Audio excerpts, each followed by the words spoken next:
Hello everyone, I'm Jakab, and I'll be talking about noisy Boolean matching. This is joint work with Michael Kapralov, Amulya Musipatla, David Woodruff, and Samson Zhou. So first of all, what is Boolean hidden matching? It is a one-way communication problem that was first introduced in 2006, and it is the following. So the problem is between Alice and Bob. Both have access to a set of n vertices, and Alice is given vertex labels in 0, 1. So each vertex is labeled either with 0 or 1. Now, Bob is given a large matching on these vertices. So typically the matching is of linear size in the number of vertices. Sometimes it can even be a perfect matching. And the matching edges that Bob gets are all labeled with parity labels. So in the yes case, which is pictured here, the parity labels correspond to true parities of the edges. So for an edge, the parity is just the sum of the vertex labels of its endpoints. And this is called the yes case. Now in the no case, the labels that Bob gets are exactly the opposite of this. So they are exactly the parity labels flipped. And Bob's job is to distinguish between the yes and no cases. And Alice gets to send a message of some bounded size to Bob to aid him in this. So this was originally studied to show an exponential separation between quantum and classical communication complexity. The original papers showed that one requires at least root n bits of communication to solve this problem with the high constant probability. But in later years, it was found that this was actually very useful in proving lower bounds for one-pass streaming problems for various graph optimization algorithms. So here is a non-exhaustive list of many recent results that have utilized the Boolean hidden matching to prove lower bounds for graph streaming problems. So triangle counting, maximum matching, maximum cut, and maximum acyclic graph, just to name a few. And so this has been tremendously useful. One of the main shortcomings of Boolean hidden matching is that obviously the best lower bound that you can prove for these problems is root n space, because Boolean hidden matching itself has communication complexity omega root n. And so in order to strengthen the results, Verbit and Yu in 2011 introduced Boolean hidden hypermatching, which is a slight modification and generalization of Boolean matching. So it's essentially the same thing, but Bob, instead of getting a large matching on the set of vertices, he gets a large hypermatching. So hypermatching is just a set of hyperedges that are disjoint, and each hyperedge contains t vertices. And again, in the yes case, Bob receives the correct parity labels on each hyperedge, so that is the true sum of the vertex labels on the hyperedge. And in the no case, he gets exactly the opposite. And Verbit and Yu showed that you can get a much higher lower bound on the communication complexity here. The communication complexity is actually omega n to the 1 minus 1 over t. And so this also contributed to a lot of graph streaming lower bounds in settings where one could get a higher than root n lower bound for a particular problem. And actually, let's take a look at one of these lower bounds. So this is going to be the maximum cut lower bound of Kapralov, Khanna, and Sudan from 2015, which utilizes Boolean hidden hypermatching. So in order to turn a communication complexity problem into a graph streaming space lower bound, we do a reduction from the graph problem to the communication problem. So suppose Alice and Bob have an instance of Boolean hidden hypermatching, and they can encode this into an instance of approximate maximum cut. And then if an algorithm exists that efficiently and in low space solves maximum cut to high precision, then they can pass the state of the algorithm between them and consequently solve Boolean hidden hypermatching itself. So suppose Alice has her input of Boolean hidden hypermatching, which is just a set of edge labels. Now she creates a bunch of these 4 vertex gadgets, one for each of the nodes of the Boolean hidden hypermatching problem. So when a node is labeled 0, A, B, and CD are connected. So A, B, and CD are always connected, but when a node is labeled 0, AD is connected. When a node is labeled 1, AC is connected. So this is how the Alice's information is included in the graph. Now at this point, Alice runs the algorithm on this part of the graph, compresses this compresses her information. She passes the state of the algorithm to Bob, and then Bob continues by adding more edges. So much like Alice, Bob also adds edges based on his inputs to Boolean hidden hypermatching. And for each hyperedge, Bob is going to create a corresponding cycle in the graph. And he can do it in such a way that that the exact structure of the cycle is dependent on the edge label that he gets for the corresponding hyperedge. So let's take a look at an example. So in the case when Bob's edge label is 0 or hyperedge label is 0, he always connects the gadgets D to A. So D1 to A2, D2 to A3, and so on. And in this way, creates a cycle between these gadgets in this size order T connected component.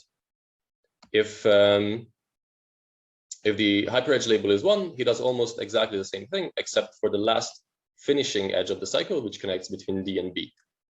And as you can see in this example, in the case when the hyperedge is correctly labeled, so here, for example, the vertex labels are 0, 1, 1, 0, and so true parity of this hyperedge is 0, and indeed it is labeled with 0, then the resulting cycle is of even length. So there are no odd cycles. This connected component is bipartite, and so the maximum cut is simply equal to the number of edges. On the other hand, in this case, when the hyperedge is incorrectly labeled and the edge label doesn't correspond to true parity, then we create an odd cycle. An odd cycle of approximate length T means that the maximum cut size is going to be a factor 1 minus 1 over T smaller. And this is exactly the property that we were looking for. So if there existed an algorithm that could approximate maximum cut to within a 1 plus or minus 1 over T approximation ratio, then it would consequently also be a solution to Boolean hidden hypermatching, and therefore it requires n to the 1 minus order 1 over T space. Now, an interesting aspect of this is that you can see that as the desired approximation ratio goes down, the lower bound utilizes larger and larger connected components. So here, the size of the connected component in the lower bound construction scales with T. And this actually doesn't give you a lower bound construction better than root n for constant size connected component. So a natural question is this somehow related to the core difficulty of the problem? Is the problem really only difficult when, only more difficult than root n space complexity when there are large components, or can we do something better even on small constant size components? So this is exactly the question that we'll try to answer for not just max cut, but a lot of other problems as well, with the aid of noisy Boolean hidden matching. And so we introduced the communication problem, which we call noisy Boolean hidden matching. This is also very similar to noisy Boolean, to Boolean hidden matching. So Alice gets the vertex labels, Bob gets a random matching of linear size and the edge labels. Now in the yes case, this is identical to Boolean hidden matching because Bob's edge labels will simply be the true parities. But in the no case, instead of flipping all of Bob's edge labels, we only flip a small random subset of them. So instead of completely reversing Bob's edge labels in the no case, we reverse each edge label with independent probability P for some small P parameter. And you can notice that this is now a distributional problem. We introduced some randomness into the construction. But this doesn't stop it from being useful as a tool to prove space complexity lower bounds for graph streaming problems. And we can analogously define Boolean hidden hypermatching in the noisy version as well. So let's see why this is more difficult to solve than Boolean hidden matching. So it's quite intuitive that it's difficult to solve, right? Because in the no case, when Bob wants to detect incorrectly labeled edges, it's not enough to know the parity of a single edge and verify whether it's correct or not. Even if you verify that the parity of an edge is correctly labeled, it can still be the no case. And actually, even in the no case, the probability that the edge is mislabeled is very small. So in Boolean hidden matching and Boolean hidden hypermatching, the typical tight protocol to study is the plaintext protocol, which is very simple. Alice just selects a size S subset of his input and sends the coordinate values to Bob. Now, Bob here is hoping that he's going to receive an edge which is completely supported on the known set of vertices. So then Bob can just verify whether the parity label of that edge is correct or not. And if he finds an incorrectly labeled edge, then obviously it's in no case. And just like in ordinary Boolean hidden matching, the probability that Bob will indeed have an edge that is supported in entirely in the region that is known to Bob due to Alice's message is approximately S squared over N. And this is where the root and complexity of Boolean hidden matching comes from. But unlike in Boolean hidden matching, now it's insufficient for Bob to just find one edge, because an edge only has a P probability of being incorrect. So actually, the probability that an edge Bob finds an edge that is completely supported on the revealed region of the vertices and is noisy in the no case is a factor P smaller. And so from this we can deduce that our upper bound from the plaintext protocol is root N over P space for noisy Boolean hidden matching, and correspondingly for noisy Boolean hidden hypermatching, we also get an additional factor of P to the minus 1 over T over ordinary Boolean hidden hypermatching. And in fact, it turns out that just like in Boolean hidden matching and Boolean hidden hypermatching, the plaintext protocol turns out to be optimal. So this is exactly what we proved. We proved that the communication complexity of P noisy Boolean hidden hypermatching is at least or is exactly omega root of N over P. And we use this to enhance a few known streaming lower bound constructions. So for max cut and max matching, we are able to prove that to get a 1 plus P approximation, you need omega root N over P space. So this is a better than root N lower bound. Even in the case of graphs where the diameter of each component is bounded by a constant. And similarly for maximum acyclic graph, we get a novel 1 plus epsilon approximation lower bound, which is better than root N. And we also get analogous results for Boolean hidden hypermatching. So again, we proved that the plaintext protocol is optimal in the case of Boolean hidden hypermatching. And this also helps us generalize some of the applications listed here. So let's see, how does the proof actually go? There have been many ways of proving Boolean hidden matching lower bounds. But one of the main ones is through Fourier analysis. So the idea here is to look at the posterior on Bob's edge labels conditioned on the message that Alice sent. So conditioned on everything else, what would Bob expect his edge labels to be in the yes case and in the no case? And obviously, if you manage to prove a total variation distance bound on this quantity that is much smaller than 1, then that is equivalent to saying that Bob cannot distinguish between the yes and no cases. And this is typically done with the aid of Fourier analysis. So you can prove a TVD bound by proving the L2 squared distance bound.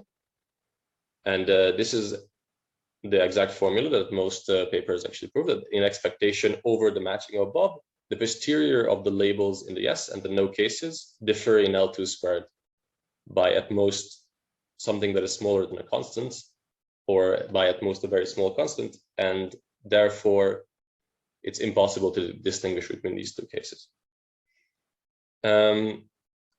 And actually, this seems very feasible for us too, right? Because we can write up these two posteriors very conveniently. The posterior distribution of the labels in the yes case is very simple. Then they are just the true parity labels. And this is exactly the situation that is dealt with in the original Boolean hidden matching paper. And it's not much different in a no case. In a no case, it is again the true parity labels, but compounded with something that is called the noise operator. So this is just the operator that flips each bit with some small independent probability p. So, and the properties of the noise operator in Fourier space are well understood. So we can actually pretty easily write up this formula. However, this inequality turns out to be simply false in the interesting domain of S. So when S is greater than the root n bound guaranteed by Boolean hidden matching, then something completely different happens. In the original Boolean hidden matching analysis, the lowest order terms dominate in the Fourier space, and you can get this subconstant bound on the L2 square distance between the two posteriors. In our case, it turns out that higher order Fourier terms will dominate, and this this bound is simply false. So this is not a good way of proceeding with the proof. So instead, we do something completely different, which is an information theoretical proof. And essentially what we do is we reformulate noisy Boolean hidden matching as an amalgam of multiple ordinary Boolean hidden matching instances. So it looks something like this. Suppose Alice and Bob have several instances of Boolean hidden matching. And what they have to distinguish between is whether all instances are in the yes case or a single randomly chosen instance is in the no case. And one can actually see that if we tune the parameters well, and if we're allowed to set the sizes of these instances to be random variables, and we use some additional tricks, then this input distribution of this problem is actually exactly identical to the input distribution of noisy Boolean hidden matching. So more particularly, we have approximately 1 over p instances of ordinary Boolean hidden matching. Each instance is of a random size, which is distributed according to the binary distribution with parameters np. We also add additional correctly labeled edges to the instance, which are useless to the communication problem, but they help round out the distribution to be equivalent to that of noisy Boolean hidden matching. And finally, Alice and Bob can randomly permute the vertices to get the actual input distribution of noisy Boolean hidden matching. So again, if we have approximately 1 over p of these randomly sized instances of BHM, then one can see that exactly as we desired, in the yes case, all edges of the matching are correctly labeled, and in the no case, the number of mislabeled edges is distributed exactly in the same way as it is distributed in p noisy Boolean hidden matching. So this is an equivalent communication problem. And intuitively, because there are 1 over p instances of Boolean hidden matching, and we should, in some sense, solve all of them, then hopefully the communication complexity is additive. Now, this is not exactly how communication complexity works, but we go through the known method of using the additivity of communication cost instead. So the internal communication cost of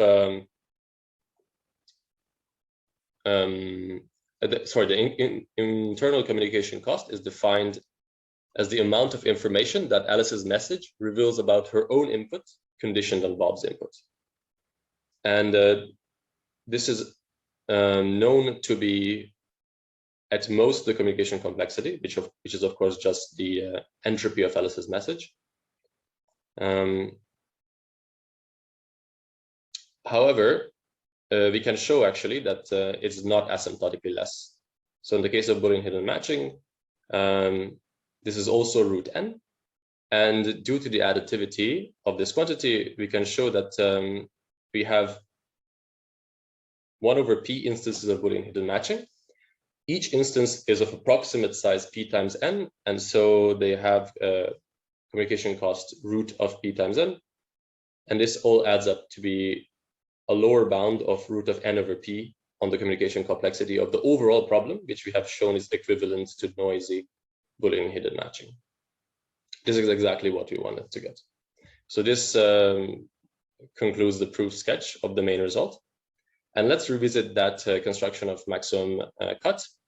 So again, if we want to prove better than root n lower bound on a small 1 plus epsilon approximation of maximum cut, we can use these same gadgets. So Alice encodes her input now of noisy Boolean hidden matching, just as before, into these gadgets on 4 nodes. And but instead of Bob having to use large connected components corresponding to hyperedges, Bob now just has edges in accordance with noisy Boolean hidden matching. And just like before, Bob can create these small cycles that are even length if the edge is correctly labeled, and odd length if the edge is incorrectly labeled. So here on the left, we have an even length cycle because the edge is correctly labeled. And on the right, we have an odd length cycle because the edge is incorrectly labeled.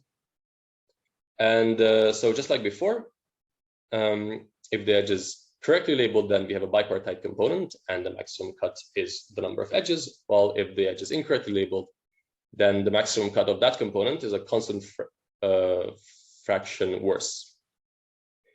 But now, because we are dealing not with the Boolean hidden matching, but with noisy Boolean hidden matching, we have a parameter to tune that allows us to say that actually not all, even in the no case, not all of the components are wrong, but maybe only a small fraction of the components are wrong. And so we can get a 1 plus epsilon lower bound for epsilon in a wide range, epsilon going down as low as theta 1 over n.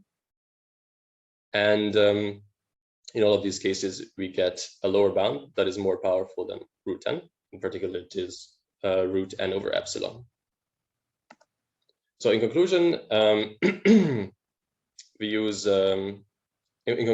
we have introduced the communication problem of p noisy Boolean hidden matching and its analog p noisy Boolean hidden hypermatching. We proved that the plaintext protocol is tight in terms of communication complexity on both of them. And we have a few new simple graph streaming lower bound results as a result of this new tool. And it is our hope that this tool will produce further graph streaming lower bounds in the future. Thank you very much.